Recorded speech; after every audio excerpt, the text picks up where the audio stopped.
Olá, povo de Deus, graça e paz. Estava estudando o comentário do reverendo Hernandes Dias Lopes sobre a primeira carta de Pedro. Eu li um texto que fala sobre as atitudes dos cristãos em relação ao sofrimento. Texto este que é bem apropriado para o momento que estamos vivendo. 1 Pedro, capítulo 4, versículo 12 ao 19. Diz assim: Amados, não estranheis o fogo ardente que surge no meio de vós, destinado a provar-vos como se alguma coisa extraordinária vos estivesse acontecendo. Pelo contrário, alegrai-vos na medida em que sois co-participante dos sofrimentos de Cristo, para que também na revelação de sua glória vos alegreis exultando. Se pelo nome de Cristo sois injuriados, bem-aventurados sois, porque sobre vós repousa o Espírito da glória e de Deus. Não sofra, porém, nenhum de vós como assassino, ou ladrão, ou malfeitor, ou como quem se intromete em negócios de outrem. Mas se sofrer como cristão, não se envergonhe disso. Antes glorifique a Deus com esse nome, porque a ocasião de começar o juízo pela casa de Deus é chegada. Ora, se primeiro vem por nós, qual será o fim daqueles que não obedecem ao Evangelho de Deus? E se é com dificuldade que o justo é salvo, onde vai comparecer o ímpio, sim, o pecador? Por isso também os que sofrem segundo a vontade de Deus, encomendem a sua alma ao fiel Criador na prática do bem. Bom, a primeira carta de Pedro, ela é muito afetuosa, ela expressa o fruto do amor do pastor que deseja ajudar o seu povo, que atravessa por tempos difíceis e ao qual esperam coisas até piores.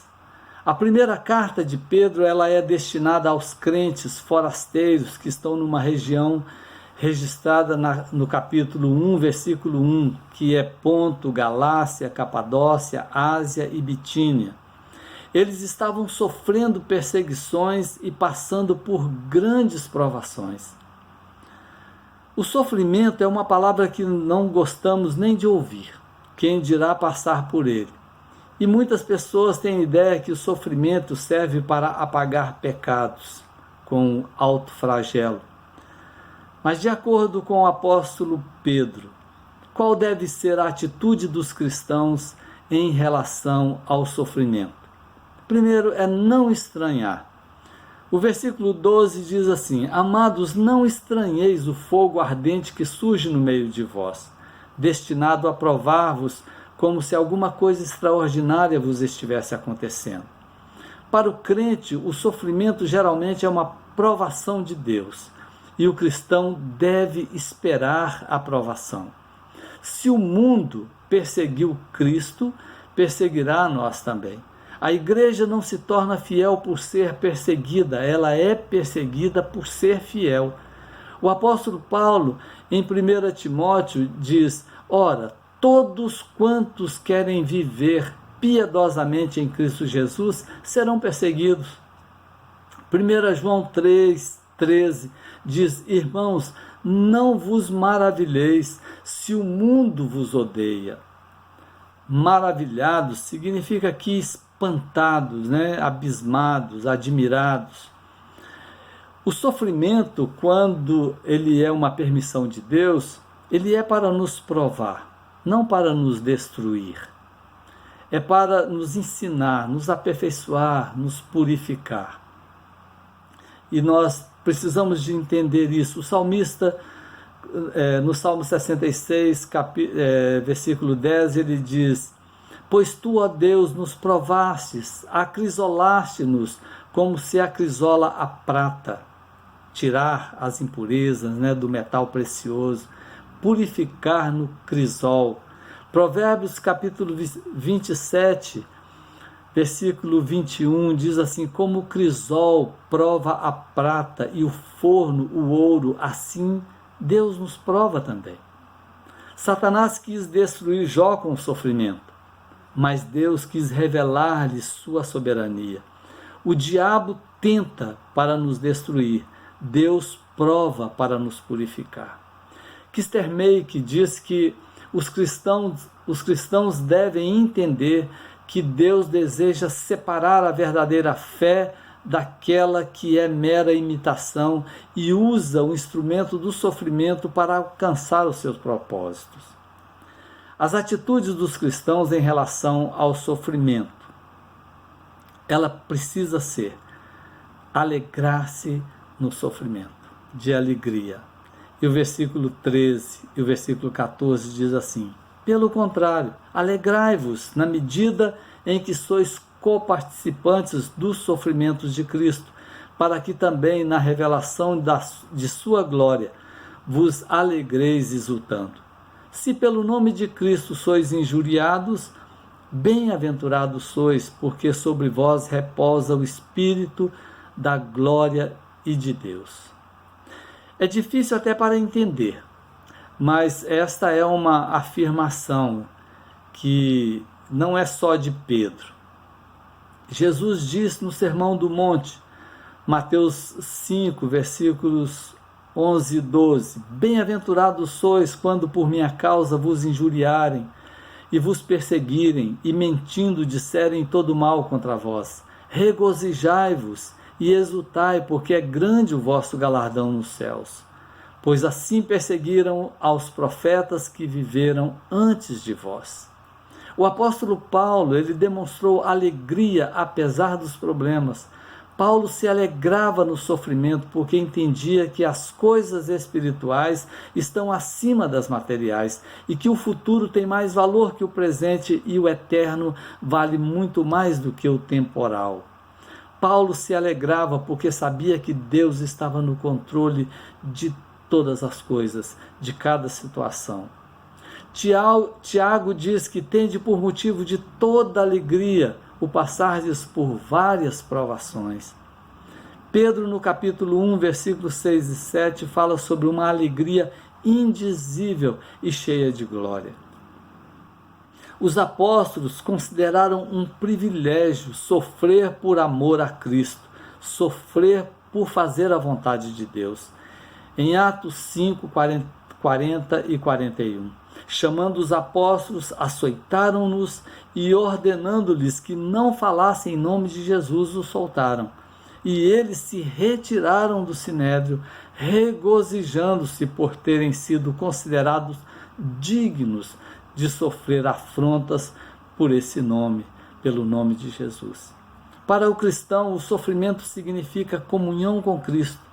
Muitas vezes Deus precisa colocar um filho na horizontal, na cama, para ele olhar para cima, olhar para Deus.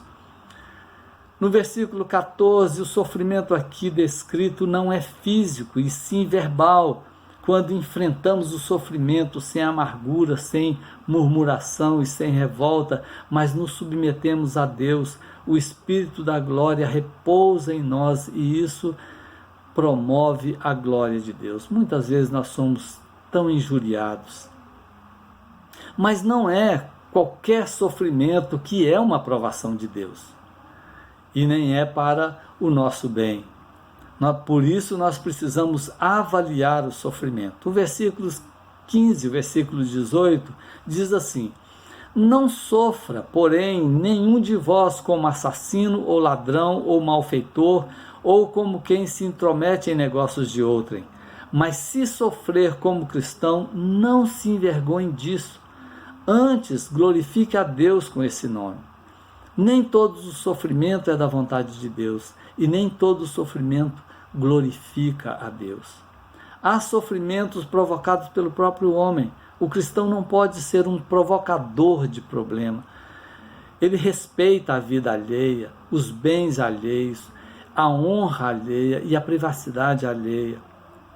Em 2 Tessalonicenses 3:11, diz assim: pois de fato estamos informados de que entre vós há pessoas que andam desordenadamente, não trabalhando, antes se intrometem na vida alheia. O cristão precisa perguntar: por que eu estou sofrendo? Estou envergonhando ou glorificando a Deus com o meu sofrimento? O meu sofrimento pode servir como testemunho para trazer os perdidos à cruz de Cristo? O versículo 15 mostra claramente que o cristão não pode ser uma pessoa violenta, desonesta, fofoqueira ou bisbilhoteira. É vergonhoso para um cristão ser acusado e condenado por esses pecados, por esses crimes. O cristão não pode ser um transgressor da lei. Sua vida precisa ser o avalista de suas palavras. Nos versículos 16, a questão não é o sofrimento, mas o motivo desse sofrer. Não há nenhuma vantagem se a causa do sofrimento provém de palavras e ações erradas e não for para a glória de Deus, não for em nome de Jesus. Pedro, por medo de sofrer e por vergonha de Jesus, negou 3 vezes na casa do sumo sacerdote. Agora, esse mesmo Pedro convida seus leitores a glorificarem a Deus diante do sofrimento. O versículo 17 e o versículo 18 fala sobre o juízo e diz assim: porque a ocasião de começar o juízo pela casa de Deus é chegada. Ora, se primeiro vem por nós, qual será o fim daqueles que não obedecem ao Evangelho de Deus? E se é com dificuldade que o justo é salvo, onde vai comparecer o ímpio? Sim, o pecador. O juízo aqui não é o juízo condenatório, mas como o povo de Deus não está totalmente livre do pecado, a justiça de Deus, ela é aplicada ao seu povo aqui. O povo de Deus sempre vai sofrer nessa vida pelos seus erros. O ditado que diz aqui se faz, aqui se paga, se aplica muito bem ao crente. O ímpio pode até não sofrer aqui, mas sua condenação é certa. O projeto de Deus é nos transformar à imagem do seu Filho. Ele nos disciplina porque Ele nos ama. Ele nos corrige para nos educar. A igreja precisa dar exemplo da forma de se arrepender. Não podemos chamar o mundo ao arrependimento se estivermos vivendo em pecado. Antes de tratar com o mundo, Deus trata primeiro com a igreja. Por isso a pergunta: ora, se primeiro vem por nós, qual será o fim daqueles que não obedecem ao Evangelho de Deus? Provérbios 11:31 diz: se o justo é punido na terra, quanto mais o ímpio e o pecador. E em quarto lugar, confiar no Criador. Por isso também os que sofrem segundo a vontade de Deus, encomendem a sua alma ao fiel Criador na prática do bem. Versículo 19. A palavra encomendar no grego é um termo bancário que significa depositar em confiança, né? Depositar dinheiro na mão de um amigo fiel. Esse é o sentido da palavra encomendar aqui. Pedro, então, ele exorta a todos os cristãos que sofrem a entregar a alma, a vida, aos cuidados de Deus. Se alguém confiar a sua própria pessoa a Deus, este não o pode defraudar. Se tal depósito é agradável ou a Deus e nós entregamos a Ele, a segurança que nós estamos seguros. Se tal depósito é sagrado para os homens, quanto mais será para Deus? Esta é a mesma palavra usada por Jesus quando disse: Pai, nas tuas mãos entrego o meu espírito. Deus nos criou e é totalmente capaz de cuidar de nós em todos os sentidos. Deus não é apenas fiel, mas também soberano. Por isso, digno de toda a nossa confiança. Confie em Deus. Confie mesmo dentro desse sofrimento que você está passando. Alegre-se nele, apesar da circunstância. Nós temos como exemplo o apóstolo Paulo, Jó, profeta Abacuque, tantos que sofreram e no meio desse sofrimento colocaram a sua confiança em Deus. Irmãos, por isso nós devemos continuar fazendo o bem.